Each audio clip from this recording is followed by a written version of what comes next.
Welcome back to Inherited Dawn, a One Piece podcast. We are breaking down every single chapter of the manga, and today we are on chapter 19, Devil Fruit. And this is the one. We finally get the story behind Buggy, Shanks, and the grudge that has defined this entire arc. A chapter that peels back the curtain on not just a character, but on the very mechanics of this world. I mean, we're talking a full-on flashback to Shanks as a kid on a pirate ship before he was the legend we know. We are getting answers, and they are so much funnier and more tragic than I ever could have expected. This isn't just a backstory, it's an origin story for a rivalry that has lasted for over a decade. It's the kind of chapter that makes you reevaluate everything you think you know about a character. If you're a fan of those deep dives that recontextualize the whole story, consider dropping an anchor in our subscription list. You'll want to be here when the next piece of the puzzle clicks into place. Exactly. Now let's get into it. The chapter kicks off right where we left off. Luffy is still fuming that Buggy is bad-mouthing Shanks. Buggy insists he has every right and starts to use his chop-chop powers, his hands detaching to grab Luffy. But Luffy just socks him one right in the face. No hesitation. That's our captain. He doesn't care about your powers or your reputation. You talk trash about his hero, you get punched. It's that simple. There's no wind-up, no named attack, just a fistful of righteous indignation. It's so pure. And you see Buggy's crew all laid out on the ground, and they just cannot process that their captain is getting beaten by this kid in a straw hat. Their entire worldview is predicated on the idea that Captain Buggy is this invincible, legendary figure. To see him taken down by a simple punch from a no-name rookie is like watching a god fall from the sky. It shatters their reality. And in the middle of it all, Nami has this moment where she realizes she's just frozen watching the fight. She's completely captivated. She came here for one thing, treasure, but she's getting a lesson in something else entirely. It's more than just being captivated. I think she's seeing a kind of strength she doesn't understand. Her entire life experience has taught her that strength is about cunning, manipulation, and acquiring wealth to buy your freedom. Luffy's strength is entirely different. It's a strength of conviction. He's fighting for a principle, for the honor of a friend. She's supposed to be the master thief who only cares about the score, but she can't look away. Luffy's fighting for something more than treasure, and I think that's starting to get to her. It's like she's seeing a species of pirate she didn't know existed. It's a foreign concept to her at this point.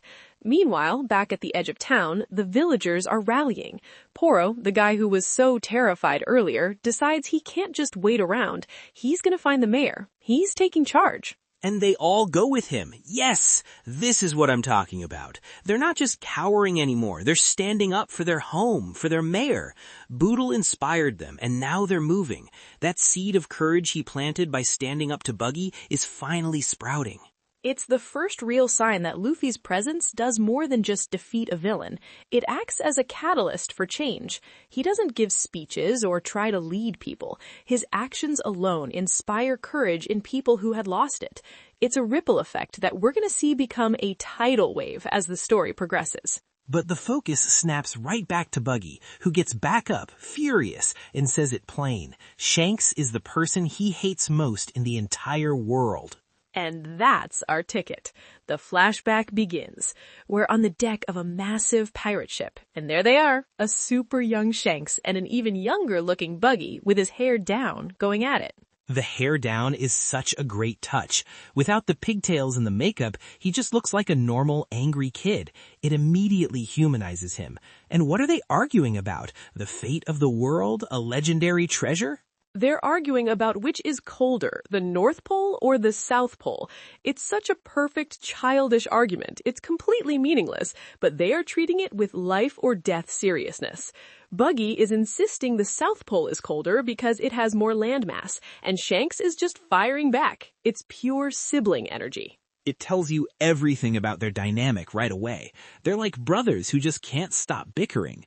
You get the sense this happens about 10 times a day on this ship. And then this older crewmate with glasses just walks up behind them and bonks their heads together to shut them up. Just a classic knock it off you two move. That guy had presence. He didn't seem even annoyed, just done with their nonsense. The way he's drawn, he has this aura of wary authority. He tells them if they want to know that badly, they should go find it out for themselves. Which is such a pirate answer. Stop arguing about geography and go do geography. But okay, we have to talk about this. They are apprentices, cabin boys on some unknown pirate ship. And based on the size of that ship, it's enormous. And the casual authority of that older member, this was not a small-time operation. Not at all. This was a serious world-traveling crew, and while it isn't stated here, you look at the visual cues, the timing, and I can't help but wonder if this is the ship of the Pirate King, Gold D. Roger. Could this be the legendary Oro Jackson? You are saying it. You're saying the thing. So that means these two kids arguing about the poles are apprentices on what could be the most legendary pirate crew of all time. And the guy with the glasses? I mean, you have to think. Could that be a young Silver Rayleigh, the Dark King, Roger's first mate? I think it's a strong possibility. A crew powerful enough to casually sail the Grand Line with two future legends as their cabin boys. The man with the round glasses and the distinct facial hair is a dead ringer for a younger Rayleigh. He's treating them like the rookies they are, but there's a certain fondness to it. He's their mentor, their superior officer. Man, that changes everything. They weren't just on a pirate ship, they were on the pirate ship, learning from the best of the best, which makes their philosophical split even more fascinating. They had the same education, but they learned completely different lessons. Precisely. The experience forged them in opposite directions. Just then, a lookout cries that an enemy vessel is approaching, and the whole crew springs into action. There's no panic, just readiness. And Buggy is immediately excited about treasure. Of course he is. That's all he sees. The fight is just the means to an end, and the end is loot. But Shanks immediately pushes back. He tells Buggy there's more to being a pirate than just treasure. And there it is. That's the whole conflict, the ideological split between them right there when they're just kids. It's the core theme of the entire series, really. What does it mean to be a pirate? For Buggy, it's about acquisition. It's about tangible wealth and power. For Shanks, even as a child, it's about the experience, the freedom, the adventure. One sees the journey as a chore to get to the prize. The other sees the journey as the prize. Super. In the battle that follows, which we see depicted in just a few chaotic panels, Buggy finds something. Amid the chaos, he slips away and discovers a treasure map. He says it leads to a huge underwater treasure hoard. And he immediately hides it, tucks it right into his shirt. He has no intention of sharing it with the crew. Not with his captain, not with the first mate, not even with Shanks. He wants it all for himself. That greed is just baked into his character from the very beginning. It's his fatal flaw. It's interesting because you could argue that from a certain pirate perspective, he's being pragmatic. But on a crew like this one, which seems more like a massive, chaotic family, hiding a find like that is a profound betrayal of trust. Exactly. It shows he never truly bought into their way of life. He was just using the opportunity to set himself up. Later, the crew is celebrating their victory. It's a huge party on deck. Booze is flowing, everyone's laughing, but Buggy is off by himself, looking at his map. He's completely isolated from the camaraderie. The joy of a shared victory means nothing to him compared to the private thrill of a future personal victory. Buggy finds him, of course. He's got this big piece of meat, wondering why Buggy isn't joining the party. He's always trying to include him, to pull him into the group. You can see the bond is real, at least from Shanks' side. He genuinely sees Buggy as his friend, his brother. Buggy gets defensive, hiding the map and making excuses. He tells Shanks he's thinking about his future, about leaving the crew soon to start his own. His plan is already in motion. Find the treasure, get a crew, become a great pirate. He defines great entirely by wealth. And Shanks, man, he's just so open about it. He doesn't get weird or competitive. He says he's thinking the same thing. Not about treasure, though. He wants to get his own ship, find his own crew, and just travel the world, see everything. It's the ultimate dream of freedom, the same dream Luffy has. It's not about wealth or power, it's about the adventure itself. It's about experiencing the world on your own terms. Shanks isn't just saying this to be poetic, you can tell he means it with every fiber of his being. Buggy just laughs in his face. He calls him naive and innocent, says he's not cut out to be a real pirate. A real pirate, in his mind, is a greedy, treasure-hoarding monster. He even says he'd consider letting Shanks on his crew if it wasn't for his crazy ideas. The irony is incredible. He's talking to a man whose influence will one day shape the entire world, and calling him naive. It shows how completely blind Buggy is to what true strength and influence are in the One Piece world. It's not about gold. It's about will. Shanks just brushes it off. He laughs it off, totally unfazed. He says their views are too different, and they agree that if they ever meet again on the seas as captains, they'll be enemies. It's a friendly agreement, but it's got weight to it. They both know they're on completely different paths. This is where it all turns. This is the pivot point of the entire flashback. Shanks reveals why everyone's partying so hard. It's not just about winning the battle. He tells Buggy they found a rare treasure on the enemy ship. A devil fruit. The chop-chop fruit to be exact, though we don't know its name yet. It's just sitting there in a chest, this weird swirly patterned fruit. And we get our first real lore drop about them. Shanks explains what he knows, which is probably the common knowledge among high-level pirate crews. They're rumored to be incarnations of the Sea Devil. If you eat one, you gain a unique power, but the sea will hate you for it, and you'll lose the ability to swim. Incarnations of the Sea Devil. That is such a cool, terrifying way to put it. It's not just a biological weirdness, it's something mythological, something that angers the ocean itself. It immediately gives them this weight, this sense of a Faustian bargain.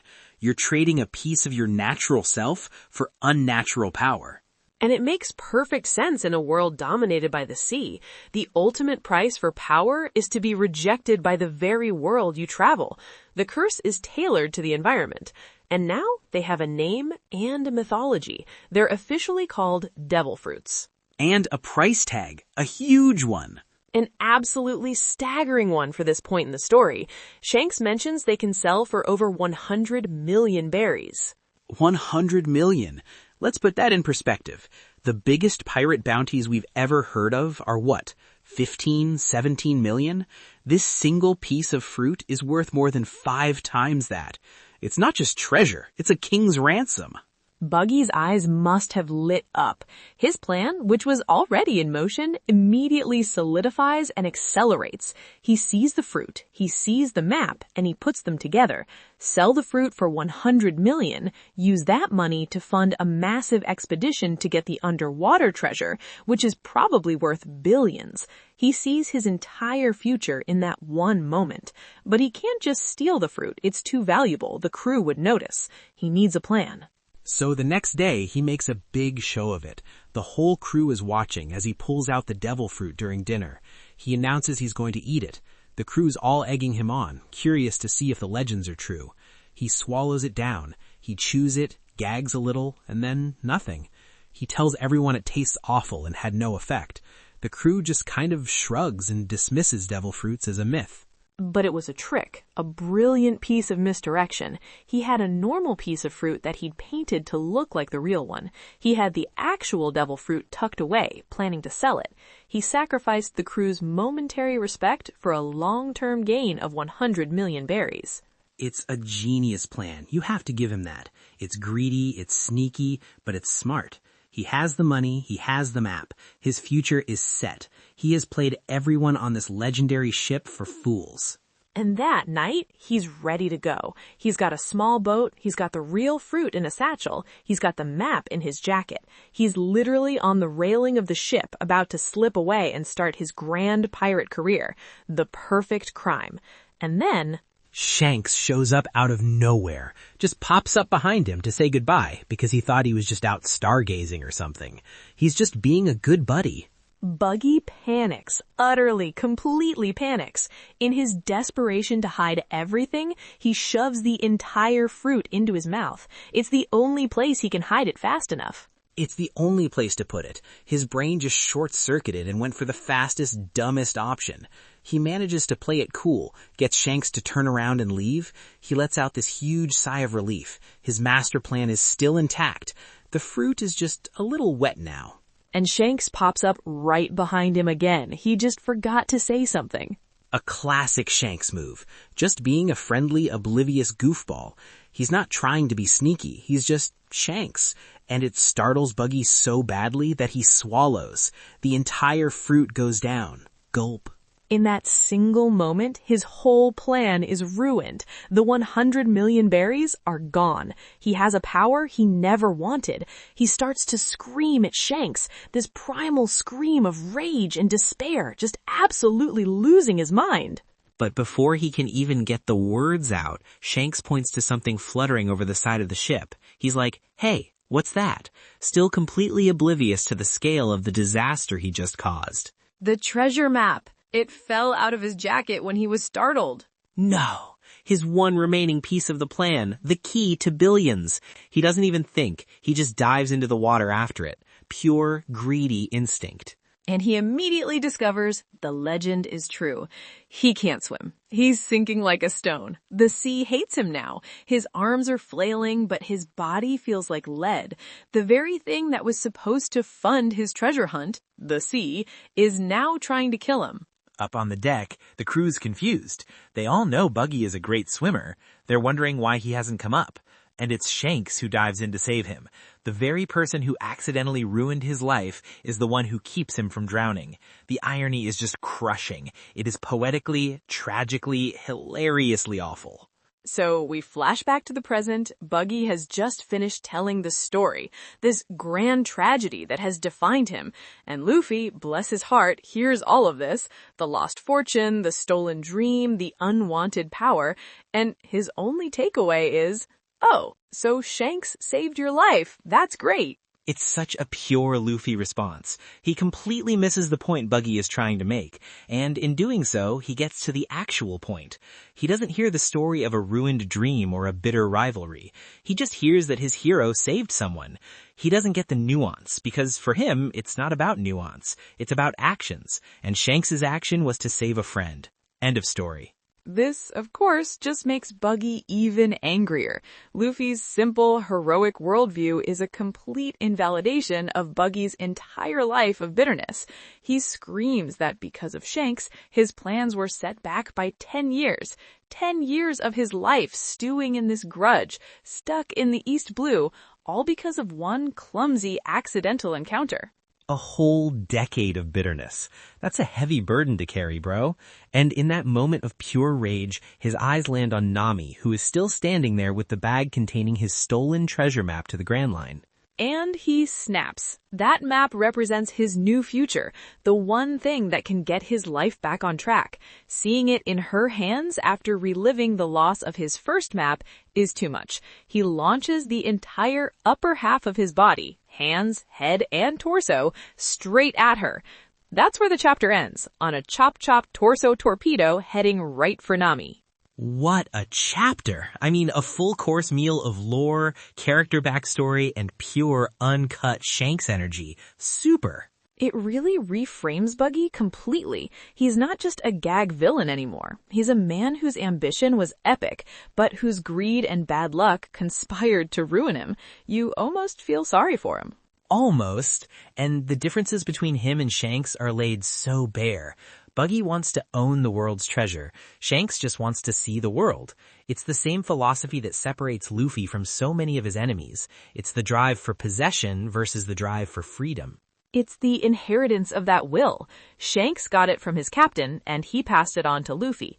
Buggy represents the other path, the path of piracy as pure acquisition, which is how most of the world and most of the villains we meet view it.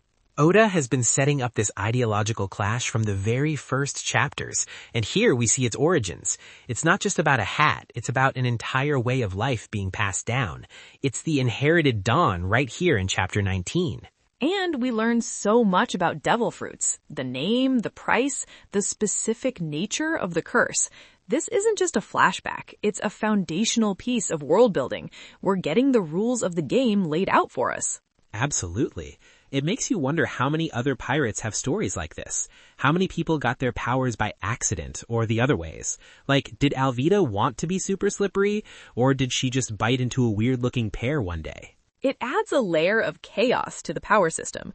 Not everyone who has a devil fruit is a master of it, or even wanted it in the first place.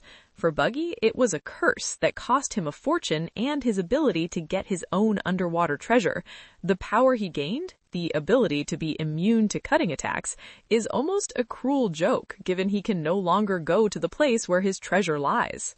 And all that fury, a decade of it, is pointed squarely at Nami. We'd love to hear what you all think about this backstory. Is Buggy's grudge justified, or is he just blaming Shanks for his own greed and panic? Let us know in the comments below. All right, time for predictions. What do you think is coming in Chapter 20? I'll go first.